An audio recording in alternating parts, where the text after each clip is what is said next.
Hello and a warm welcome again to Feeling Terrific. Today I have another special guest as always, so as last week and the week before and probably the next week after today. So I have today with me David Kingsley, a colleague or maybe an ex-colleague. So thank you for your time. He is currently Chief People Officer at Intercom. And I hope it's okay for you, but I was used during our time at Alteryx that we used to call you LDK. Is it still valid or is it something different? It is. Perfect. Yeah, so today we will talk about different topics, right? Among them, the importance of approachability in leadership. And I think that's quite an important but also quite present topic. So thank you for taking the time for this one, and hope to have a good conversation and authentic insight.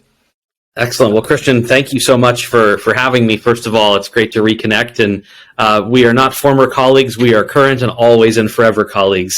I think there are certain people who you get to work with in your career that you meet and interact with, and you say, I want to stay connected to that person my whole career because of the way they show up, the way they do their job, the way they show up to the world. And you're certainly one of those people. And I just want to say thank you for having me on, and thank you for what you're doing with your podcast or your video podcast.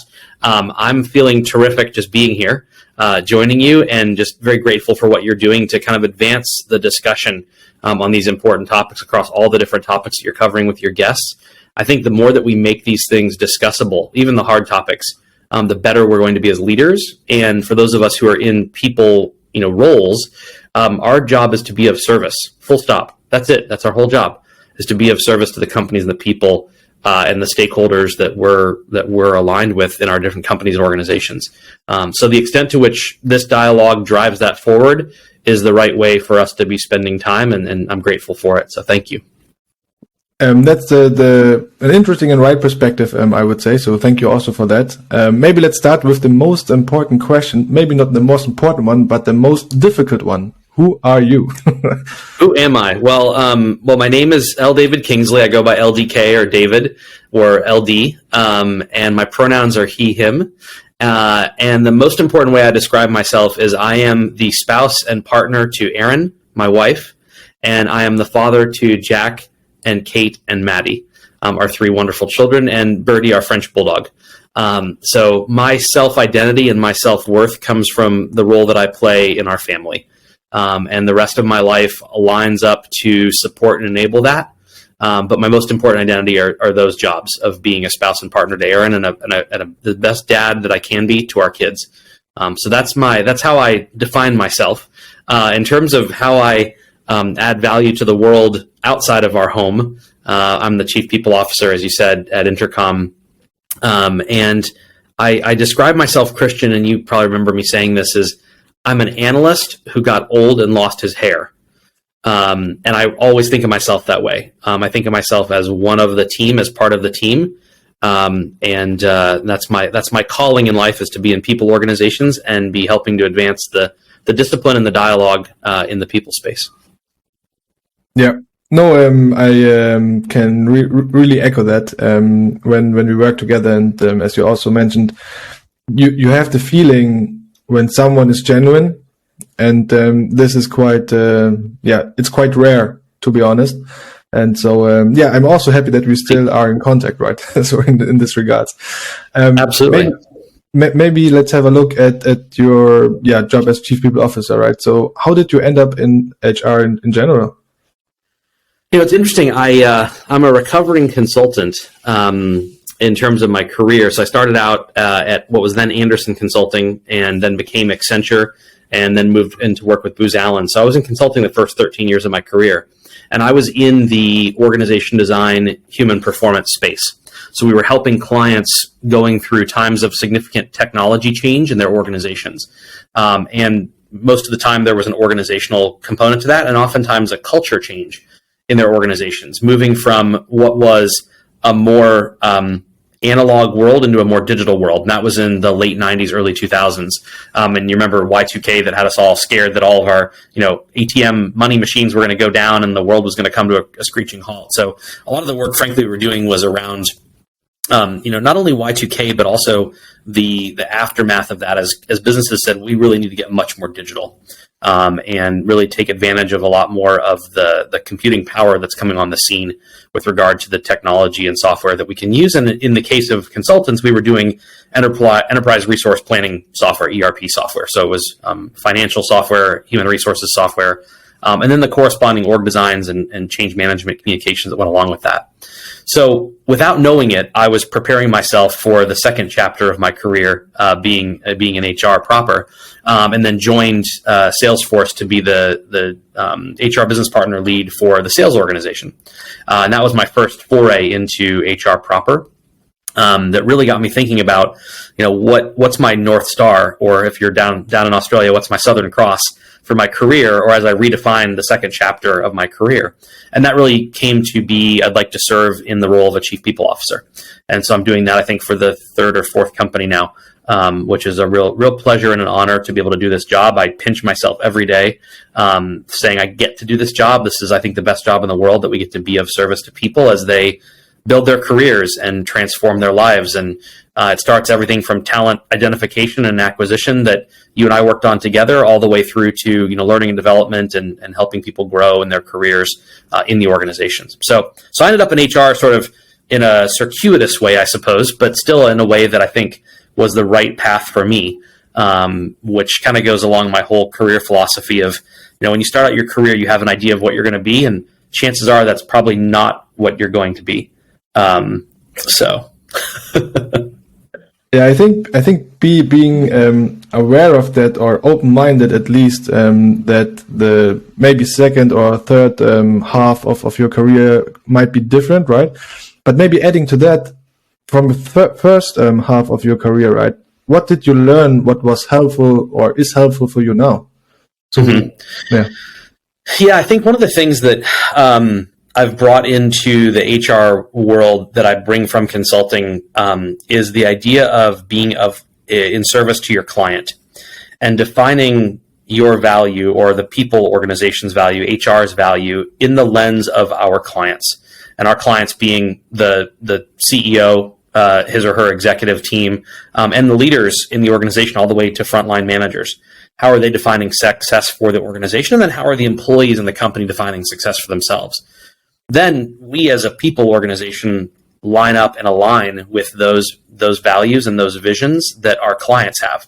End of the day, we can run the most wonderful programs in HR as possible and think we've done a wonderful job. And if our clients go, I don't know, that really didn't quite serve me in the way I wanted to be served, we've missed the mark. And so I think I've brought that forward from consulting, that the client's agenda is our agenda. Yeah. Also combined with that, would you agree with, or when I say that change management is on top of everything all day long? It is, and I think that we're creatures of habit. And if there's one thing the last couple 3 years has taught us is, when our world gets shaken a little bit, people react in different ways, and each of those ways is valid and real and true for those people. At the same time, there's not one way that we can say, oh, if we do this, then everyone's going to react this way, or if I say it this way, then everyone's going to understand. Everyone is on a very unique and individual and personal change journey. Anytime we're faced with any change at all, whether it's a small change that someone moved the tea from one part of the pantry to the next, and you got to go kind of adjust how you put your tea together in the morning, or something on the road when you're driving to work, commuting to the office for those people who are going to offices, or an organizational change where someone gets a new leader or a new boss or a new strategy comes on board. Every one of us has to react to those changes. The larger scale they are, the more toll that takes on us as humans. And I don't think we realize that or appreciate that as much as we do now, having gone through the pandemic as a society, as a peoplehood, to know how that affects each other. And so I think we're especially more sensitive to that now, about each person goes through a change journey on their own pace and their own scale. And we as leaders, and certainly we in people organizations, have to be mindful and sensitive to that. Yeah. That's basically a perfect intro to my next question, right? So what is it that drives you or keeps you doing a leadership role, especially in hard times? I got asked that question the other day, and I'll tell you, it comes in these micro moments that aren't so micro actually at all. And it usually comes in the form of a text message or an email. And it comes from someone, sometimes, from literally 20 years back. And I just got one the other day that was 19 years ago. all the way to, a year or two ago, where somebody reaches out and says, hey, I just wanted to keep you updated. I'm doing this thing now. And when you challenged me in this way, in that role at that company or that organization, that gave me reason to develop myself in a new way, or challenge my thinking, or grow in a way that I didn't know that I could. And that just warms my heart. I mean, I get goosebumps just thinking about it, that when somebody says that was an important inflection point in my career that mattered, and I've had those myself, and I've tried to reach out to my mentors and my former bosses as much as anybody else to say thank you and reflect upon those things. Those are those moments that remind me of why I do what I do. That if I can help other people come along their journey through some observation or counsel or challenge that I can set someone up with, then I'm doing the right thing. And that's how I define success in that. And that's what drives me forward, because you never know when that moment's going to come with somebody in a critical conversation where they say, you know what, I needed that push, or, I needed to hear that someone believed in me in a way that I hadn't heard before. And if we can do that authentically as a leader, as a colleague, then we're going to be of service to that person. Yeah.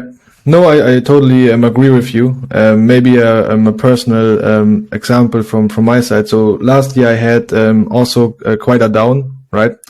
And when I had this down, I mean, it's all connected with what you just said, right? Then, I mean, you can work on your intrinsic motivation and so on, right? But sometimes you just need an external push or an external input, right? Mm-hmm. And what was kind of a key moment coming or rising up again out of this down phase was the sentence or the phrase, Christian, remember why you were hired. You were hired for a reason. Mm-hmm. And alone this sentence, there I could get goosebumps, And mm-hmm. Sometimes you just need external input. Yeah, I agree. And finding those phrases or those things that you can reach back to that remind you of your value, of your worth, and whether it's something you've told yourself or someone's told you. And I love that phrase. You're absolutely right. And I've thought about that. Anytime we have to part ways with an employee doing the job that we do, whether it's because of a reduction in force or some other factor, I've oftentimes said to my teams, my leaders, there was a reason we hired that person.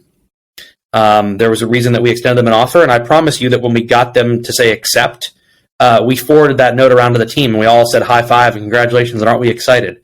So let's remember that moment as we're saying farewell to that person, that we respect that moment that we had with them on the front end of their journey with our organization, and send them forth into the world knowing that value that they have. And I think it's a really important point you just made. Yeah, you also just mentioned kind of self-reflection, right? So what would you say, how important is that also in regards to personal development? I think self-reflection can be a really kind of scary space, because we have a society that many parts of it tell us you're great, you're good, you're perfect, don't change, you be you. It's this affirmation. And I think a lot of it just candidly, comes from the US tech market that developed over the last, 10, 12 years, this almost irrational exuberance about the market. And the nature of capital and the ease with which capital could be obtained and the cost of money was very low. And so there got to be in the space this very kind of wide-eyed, bright-eyed sense of the future and of the world, and everything's going to be perfect and great all the time. And I love that optimism. I think that's a good thing to have. I'm an optimistic person by nature, and I like to believe that I see the good in people, in the world, and in situations. And the last 6 months, I think, have reminded us that the world and business goes through cycles. And there are times when companies need to really take stock of how they're doing, how they're delivering for their stakeholders and their shareholders, and be very clear-eyed about that in a very direct way. So too, I think, do we need to do that as people with ourselves? Of how am I doing in my quiet moment? Am I leading in the way that I should? Am I showing up in the way that I should? Am I putting the energy and effort in the right ways into my work? And much of the time, I think for most of us, certainly for myself, you can find at least one thing that you could be doing better. And maybe no one else knows it. Maybe your boss is saying, you're doing the best job in the world. You're great. Here's a raise, here's a promotion. And in your quiet moment, you're going, you know what? I want to be reflective about this. And I want to identify what's that thing that I can do just a little bit better, even if no one else sees it. And making sure to make the space for that and hold ourselves accountable for it. And that's hard because it's taking that input from the world and the way we want to feel about ourselves, that we're doing really well and we're just operating, perfectly, and really saying, but am I though? And really being sincere and authentic. I think it's those people that take the time to do that. And it's something I'm really working on, trying to work on myself, are the ones who are going to be the best for their organizations and their stakeholders. Yeah. Would you agree when I summarize it as you have to have the mindset of a business owner in order to self-reflect, to be accountable, or having the mindset of I want to be accountable, also dealing with it proactively? Mm-hmm. Yeah, for sure. I think if you put yourself in the eyes of a small business owner, I come from a family of business people on both sides, my wife's family and mine, and I think that when you're owning a business and running a business at a smaller scale, every decision you make can matter to the bottom line and can even matter to the success and longevity of the business itself. When you're in a large organization, decisions matter, of course. A wrong decision you can correct in a quarter, next fiscal year, you can overcome it. A mistake at the micro level in a smaller business or smaller organization can be, highly impactful, if not catastrophic. And so I think thinking about yourself like a business owner, you own that part of the business. And what if my business depended on this decision I'm going to make? And there were implications beyond what I can see now, being really thoughtful about that and contemplative about that to make sure that it's something that we are taking the time and giving the energy that it deserves. Each decision, each conversation, each moment, and being very planful and thoughtful about how we're executing that. Yeah.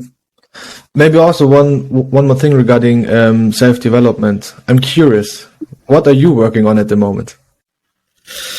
The thing that I'm working on at the moment is contextualizing the way that actually I interact with our children in the face of my work. And so I'll give you the example. This was last week. Our daughter, Kate, I was leaving for the office. I have a little office that I come to every day. It helps me kind of separate work and family kind of a little bit. And so leaving for the office, I had a meeting that was coming up, and I had just about enough time to get to the office, just like right on the money there in the morning. And Kate said to me, she said, "Daddy, will you come sit with me?" And my normal reaction, my response would be, "Honey, I've got a meeting and Daddy's got to go to work." And something in me just said, "Stop. Just go sit with her on the couch." And she wanted to show me one of her dolls or something, And I was sitting there for maybe 2 minutes, maybe 3 minutes. Not a long time. They don't have long attention spans, these little ones. Right? They move on to the next thing quickly. But what she was saying to me in that moment was, "Daddy, I need you. I need your attention." And when I say to her, "I've got to go to work," that says to her, my work is more important than you are to me. And I hadn't really thought about that until that moment when I just caught myself and said, "Yes, I'll sit with you." And I got to work and I was actually on time for the meeting. But what if I were 2 minutes late to the meeting? And I said to the people I was meeting with, "Hey, I was a couple minutes late at home, helping with the kids." Like pretty much everybody's going to go, okay. Even if they don't have kids, they understand that.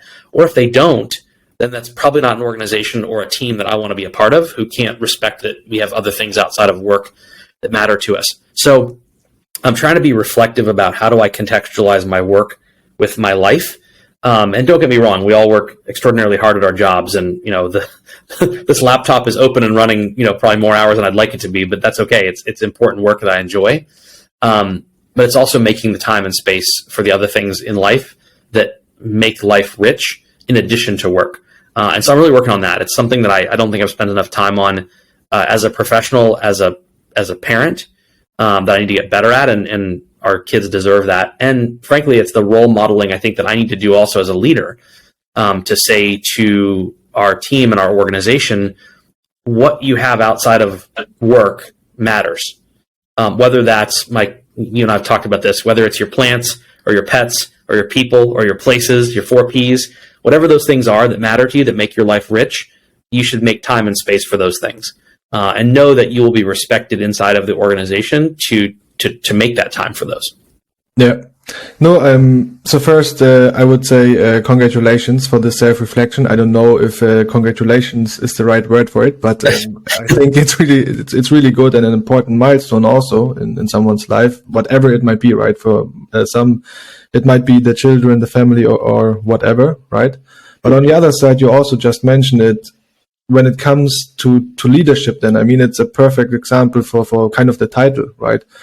When you are 2 minutes too late, for example, to a meeting, and you say, I was just having this discussion with my kid or whatsoever, it's making you approachable, right? Because at the end, I think nobody wants to work for a robot or for someone who just cares about numbers and so forth, right? I mean, of course, at the end, we are working for companies who want to earn money, right? But when people leave, they leave because of people, because of the leader. Mm-hmm. And not because of the company. So approachability, this is a perfect example. Yeah, I agree. And I think that we all want to know that our boss sees us first as a human being and second as a factor of production. And I think when we as leaders forget that we see our team just as, the pieces of a machine, that's when those moments come when a recruiter reaches out and says, hey, I want to talk to you about xyz.com. They're just launching, and the person goes, tell me more. And you never know when that last conversation with your team member is going to happen, and they get that outreach, the next call from a recruiter, and they take that call. So every conversation matters, every meeting matters, every email matters, and just being mindful of that and how we're showing up first as humans, and then second as business people. Yeah. Maybe last thought regarding personal development. What do you think about the role being patient in personal development? I had my former CEO, Mark, he taught me something really important, and he had a phrase for it. He said, I think we should let a few more cards turn over. And just that image, and I don't know how to gamble. I would be very bad in Vegas trying to make money, but I know the concept generally of when you're playing cards at a card table and there are cards that get turned over as part of the game. And if you make a decision before you've seen enough cards, you could make a sub-optimized decision. And so Mark was really good at, kind of modeling that patience for me and with me, and also giving me that visual of like, okay, so you've seen one or two cards. Let's wait for 2 more cards to turn over, and then let's see what happens. And maybe we look back and we say, okay, we should have made the decision 1 card earlier. I think that's preferable than saying, gosh, I don't think I had enough information before I made the decision. Now, there are plenty of other thinkers out there who say, look, if you wait until you're fully secure in a decision, you've waited too long. So I think there's a healthy balance there we've got to keep in mind, that you don't want to be the kind of leader who just waits forever and asks for every input under the sun before they make a decision. You have to trust your instincts and be able to pattern match. At the same time, patience to know when the right moment is to make that decision is really important. And I think as we go through our careers, we develop more patience because we've seen more things happen. And we can anticipate what may come next because of what we've seen before. And we know how long to wait until we make a decision or make a call on something. And as Mark would say, wait for a couple of those cards to turn over. Yeah. No, that's a good perspective. Thank you for sharing that. Yeah. Maybe regarding approachability in leadership per se, right? So I still remember when you joined in the previous company where we both worked, right? You took 30 minutes to talk to everyone within the HR organization, right? And I still think it's quite impressive, and it's also quite rare. Did you do this again? Or why did you do this in the first place?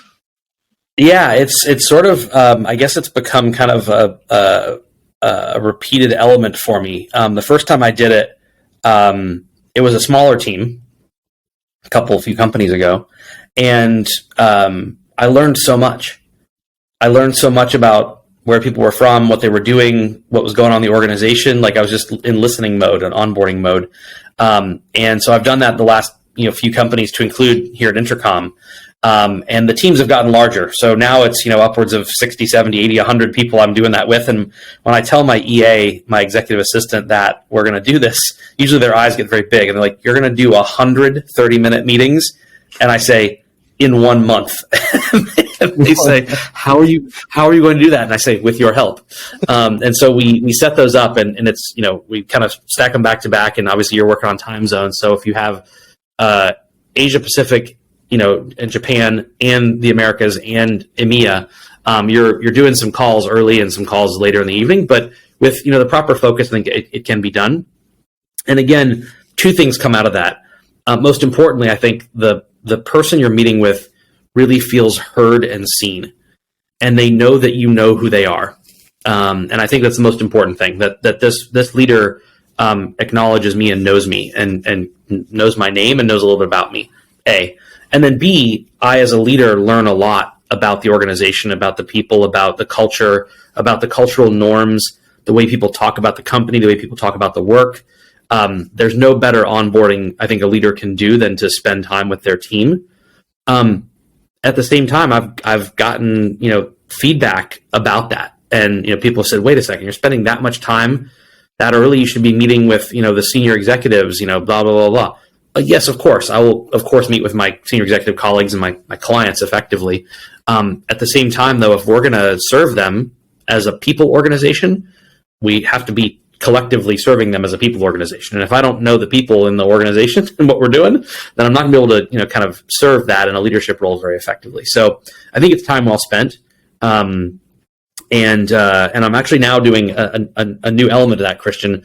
Every 6 months, I'm doing 15-minute check-ins with all of those people. So oftentimes leaders will do skip levels with their direct reports, directs. I'm actually doing the whole organization every 6 months for 15 minutes. And we don't have to spend tons of time, and there's no agenda. It's just, how are you doing? What's new in your world? And people are telling me about, engagements, weddings, dogs, houses, things they're working on. Some people have career things they want to talk about. It's just opening that space, again, to say, you matter. And I want you to know that I know who you are, where you are in the organization, and what you do. Now, I don't know, talk to me in a few years and maybe the teams will be big enough to the size where you just can't possibly do that. But we'll find another way to make that work. It's something I want to always have on my radar. Yeah. No, this intrinsic motivation kind of is really good, I would say. And also that, let's say, let's have another conversation in a few years and see how you will adapt to the situation. Right. Then. Yeah, right. Yeah. When it's a 500 person or 1,000 person HR organization, I don't know, that might be. Well, Christian, I do nothing but one-on-ones all day, every day. So. Yeah. So when we both also had this 30 minutes, right? I told you about my development plan. I was thinking about and trying to plan it, and then of course also executing on it, right? But please don't ask me how and if I executed it. Let's focus on a different thing. Very well. What were you thinking when you said, okay, Christian, because one thing was accountability, right? And you said, okay, Christian, let's review it in 1 month together and see what you were coming up with. What did you think? Why did you say that? I think that this kind of goes back to this, the question on how are you developing yourself? And I think that one of the things that all of us can work on is accountability. And sometimes the best way I think to show up for our teams is to provide a very life-giving, human-centered sense of accountability. That it's easy enough for you to have said to me, David, this is the goal that I'm going after, this is what I want to do. And for me to say, oh, Christian, that's nice. That's wonderful. It's lovely to hear that. Those are nice words that come out of my mouth. When I say to you, Christian, with your permission, I'd like to help you hold yourself accountable for that progress, and let's set time in a month to meet to talk about that.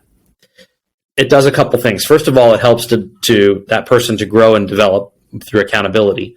But even more importantly, I think it tells you I'm listening, I'm paying attention, I'm invested in this thing that you're trying to do, that you're telling me is important to you, to the point where I'm going to spend my time more with you on that, talking about it, checking in with you. And then for you to know that, hey, I've got 30 days to make progress on this thing because David's going to want to meet and talk about how that thing's going. And so it then helps you achieve that goal that you told me is important to you, versus me just kind of brushing off and saying, oh, that's nice. That would be sort of ruinous empathy, I suppose, if you put it in Kim Scott's language, I think it is, in Radical Candor, that we got to put some wood behind that arrow, as it were, and say, I care, and I'm going to show you. I'm going to invest in that with you, and I'm going to invest in it through helping you with the accountability that you already have, but I'm going to show you how important that is to me. Yeah. No, that's a great perspective. And maybe let me tell you something. When you said that, right, I wasn't thinking like, okay, David wants to meet in 30 days and review it, right? It was like, LDK wants to review it, so I better work on it. Yeah, but it was, yeah, well spent. So thank you for that. Yeah. Yeah. And somebody might say, no, actually, I just want to share it with you, and this is my own personal goal, and I'm going to work on it. I think I'm good. And my job then would be to say, okay, great. Yeah, I'm here to help however I can. And then you can leave it at that. The point is still the same of how it hopefully occurs to that person. Yeah. So you're also an advisor on Forbes HR Council, right? So why did you start this? I think it goes back to the comment that I made when we opened the conversation today of just, I think organizations and a couple of different organizations and companies that I'm in advisory roles for are along this line as well. They're helping to advance the dialogue in the people space. To say, what are you seeing in the market? What are you challenged by? How are you helping your organization? What are you stuck on? What's stumping you? What do you need help with? And being involved in the ecosystems and the spaces that allow that to happen, that vulnerability, or especially HR leaders to be connecting with each other, to put forward thought leadership and then give feedback and counsel and assistance. I think as many of those sort of personal boards of directors, as you've heard probably called, you can assemble, the better, because they're going to hold you accountable. They're going to be a source of counsel and input and ideas in a way that's going to help you be a better leader. So I think the Forbes Council does that, as do some of these other organizations that I participate in. Yeah. Yeah, you already answered with that also another question. So what is it what you gain from this advisoryship, right? Which does have also influence on your own leadership style, but maybe not just a leadership style, maybe with a focus, but also as a person per se. Mm-hmm. Yeah, I think it does play into those that when I hear ideas from colleagues and other leaders, I get self-reflective. It's like, oh, I haven't been doing that. I hadn't thought about that. Maybe I should do more of that. Or I used to focus on that, and I've sort of dropped the ball, and I need to pick that back up. So it goes back to this sort of accountability for myself, of making sure that I'm surrounding myself with other people that want to be high performers. That's one piece. On a more tactical level, and any HR person, any HR leader who's listening to this podcast will probably agree with this, that we get asked the question a lot, well, what's everyone else doing? What are the benchmarks? What's industry standard? What's best practice? And that's like the number one question I get from CFOs and CEOs. And being able to say, well, I was talking with some colleagues, last week or last month, or I'll be meeting with someone tomorrow about that topic, I think gives those leaders, especially CEOs and CFOs, the confidence to say, we as a company are not going to be too far outside of the boundaries operationally of where many other companies are. Now, there are sometimes you want to be way out of the boundaries because you're innovating and you're driving product, knowledge and intelligence and all that. That's where you want to be outside of the boundaries. When you're running a company operationally, which is certainly the space that the people organization is in, generally speaking, you want to kind of know where the market is. Because if you're going way high or way low on any factor or way outside of the bounds, you could be over or under investing or over or under spending with where kind of the market standards are. And there are some areas where you may say, look, we want to over-index. In previous companies, one of the things that we've over-indexed on is family forming benefits, of helping people, expand their families, whether that's through a gestational carrier, surrogacy, adoption, natural birth, whatever it is, helping to families grow. And in some of these smaller companies I've been a part of, I'll introduce those benefits earlier, which I would say is actually quite outside the norm. I tell my colleagues, like, wait a second, you're 1,000 people and you already have this benefit? That's like a Google or a Facebook or a Salesforce level benefit. And I say, yeah, that's important to us. So we're going to actually be out of bounds on that part of our employee experience intentionally, and knowing we're doing so. So there are times to color outside the lines. I would say most of the time you want to be relatively inside the lines somewhere, though. So you run your company in a responsible way. Yeah.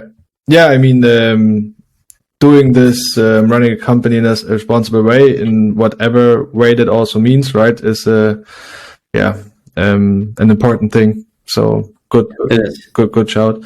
Maybe last question. So, the 4 Ps, right? Plants, pets, people, and places in their life. In an article in HR Executive, you are quoted with, "The pandemic taught us that to include things like plants, and pets in conversations, these were always important to us. We just hadn't opened ourselves up at work before then." How did you feel when the pandemic hit and you had to adapt? Or didn't you have to adapt? Yeah, I think it didn't feel too hard to adapt for me. I think partially because in consulting, you are a couple days on the client site, and then you were a couple days working remotely, either from the office or the house, and that was just normal. And so we were used to having virtual meetings and consulting from almost the start of my career. Now, back then, there were no video calls, there were no Hangouts or Zooms or any of that. It was all conference call bridges that you dialed into, and you had a code number and you dialed in. It was all voice, but we did those with some frequency. Many of us were working virtually and remotely with each other, and so that was not a hard shift for me on a personal level. I think I adapted pretty well to it. I will say, at one point though, in the middle of the pandemic, my wife Erin came to me and she said, "Can you please tomorrow put on a different pair of trousers?" And I said, "What?" And she goes, "You have worn that exact same pair of trousers for the last 3 months." and they were getting washed. They weren't dirty. It was just, I got in a routine where I was just kind of putting on the same clothes every day. Maybe my shirt would change, but the trousers were always the same. And it was kind of a funny moment where it's like, yeah, I've gotten into a bit of a groove here on my clothing. That wasn't that hard though. I just chose some different trousers to put on. One thing that did hit me, it's interesting. There was a colleague of mine, his name was James, and we started working, from the house remotely, everybody.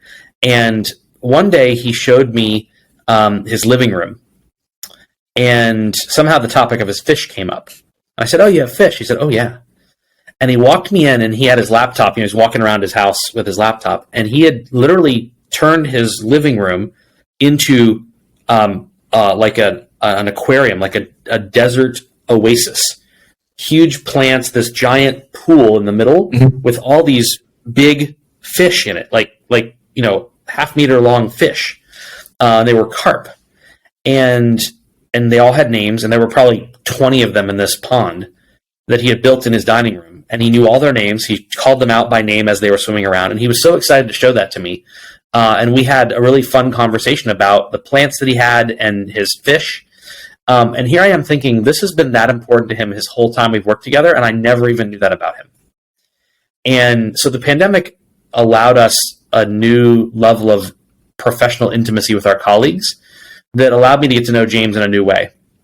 And he was so proud to show those to me, and I was really interested. I learned a lot about fish and plants, and I also asked him, what happens if there's a leak? And he was in an apartment building, and he goes, I hadn't thought about that. I'm thinking, oh my gosh, you've got hundreds of gallons of water sitting in your living room, that could leak through. But I'm sure he had some security measures in place for that. But it was cool to see that part of his life, and it was a special honor for him to share that with me. And I felt a lot more connected with him in that way, and was a little, frankly, taken aback by the fact that this was a part of his life I didn't know about, and we had worked together for that long. But the pandemic gave us a chance to kind of overcome some of those hurdles and those gaps in a way that allowed us a little bit more, again, professional intimacy and some safety with each other to expose more of our person to each other. So, yeah, I mean, because at the end, it's about the people who are the company, kind of, right? Yeah, absolutely, exactly. No, but I really like the wording professional intimacy. This is, I think, well put. But maybe we are coming to the end, right? I would say thank you very much for your time, LDK. It was a real pleasure. And before we are closing, over to you for the last few words. The last few words. Wow. I'm not very, very good with words of wisdom. I will maybe leave your listeners with this. At the end of the day, each day, trying to ask ourselves, how was I of service today? And framing our successes through the lens of others, I think, is no higher calling in any discipline. And I think that those of us who, again, are blessed and honored to be in the people business have that as a great privilege. Every day we get the opportunity to answer that question. Here's how I was of service today to someone, to a person, to an organization, to a company, to a group. And when we can answer that question credibly at the end of the day, I think that's a job well done. And that's the nature of, professional purpose as I frame it. So I'll leave you with that. How have I been of service today? Thank you, LDK, and hope to see you soon. My pleasure. Thanks, Christian. Take care. Bye.